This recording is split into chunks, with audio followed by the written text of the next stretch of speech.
How did an independent comic created by two artists riffing on each other's art become such an enduring cultural icon? Turtle power, probably. Theatrical adaptations have struggled to bring the magic, but the upcoming Teenage Mutant Ninja Turtles Mutant Mayhem movie might change that. Here's 8 reasons why. If you're lying, I'll beat the crap out of you.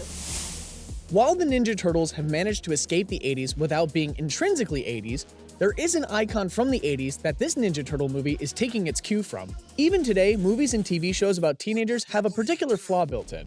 The kids playing teenagers aren't teenagers. Yeah, you're right. Half of the cast of Beverly Hills 90210 was adults, some pushing 30, playing teenagers. During the 80s, a film director came to redefine the teen movie, with movies about teenagers that had actual teenagers in them, which helped give them the veneer of authenticity.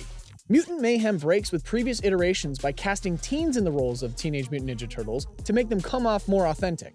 Director Jeff Rowe said that it led to many rewrites when recording the dialogue. Even in the grittier and more brutal original comics, the Teenage Mutant Ninja Turtles has always had its tongue well embedded in its cheek.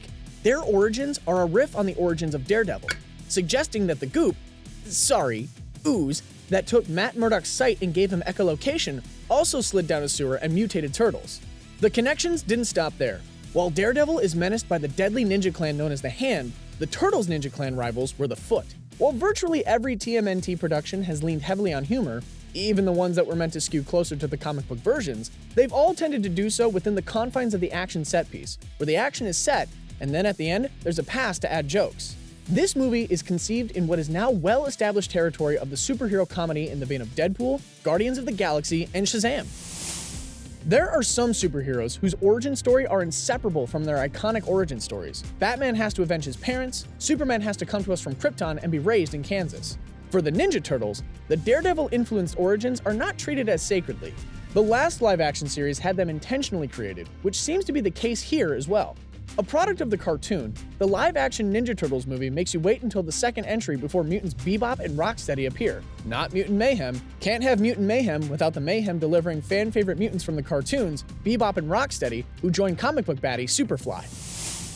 If the origins of the Turtles changes, that means that the origins for Splinter change. Originally, Splinter learned his ninja habits by mimicking his caretaker. Then shenanigans, and he's training 4 mutated turtle teenagers in the art of ninjutsu. In this movie, he will have studied ninjutsu after seeing the young turtles attacked. Splinter's original origin generally was used to tee up villains like Shredder and give Splinter an agenda outside his 4 eager charges. This small change puts them all on the same page, their own safety. 3D computer animation certainly changed the landscape, able to generate deep backgrounds, clean shapes, and in some cases, realistically replicating the cold, emotionless eyes of a lion trying to sing about being king while dancing around creatures that will one day be his dinner. At some point, someone remembered that the strength of animation wasn't replicating reality, but abstracting reality. The Spider-Verse films has taken rough pen strokes and shifting styles to create movies that are a kinetic collage with every frame worthy of mounting on the wall. Inspired by that, Mutant Mayhem has taken the page comes to life aesthetic and seems to seamlessly blend cues from the iconic cartoon with those from the original comic, most evident in the glowing eye pose in the trailer that replicates the cover of the very first issue of Teenage Mutant Ninja Turtles. The comic book has always been unquestionably about the Ninja Turtles, with supporting cast moving in and out of their lives and never really drawing focus. When they made the jump to animation, they also made a jump in focus to the Turtles' human friend, April O'Neil, and how she comes to terms with the existence of 4 adolescent turtles that are also ninjas. This pattern has followed in most adaptations, focusing on the humans that encountered the turtles to tell the story. Mutant Mayhem promises to put the quartet front and center. While Seth Rogan has made a career out of a huge donkey laugh and a penchant for playing stunted adults who still somehow manage to have things work out for him, he's developed a considerable side hustle as a producer of comic book movies and shows. But instead of chasing tights in the Marvel vs. DC world, he's been pulling off the Vertigo and indie shelves. He managed the seemingly impossible with a relatively faithful adaptation of Garth Ennis's The Preacher. He's also executive produced another seemingly too dark for primetime Garth Ennis story, The Boys. Rogan co-writes this movie with his longtime friend Evan Goldberg, telling Empire that the pair took karate together and Rogan bought his first pair of nunchucks to be like Michelangelo, that is. Reaction to the trailer has been overwhelmingly positive, with fans appreciating the youthful feel of the Turtles and the impressive look of the animation. Perhaps even more promising, a work-in-progress screening at the Annecy International Film Festival ended in a 6-minute-long standing ovation.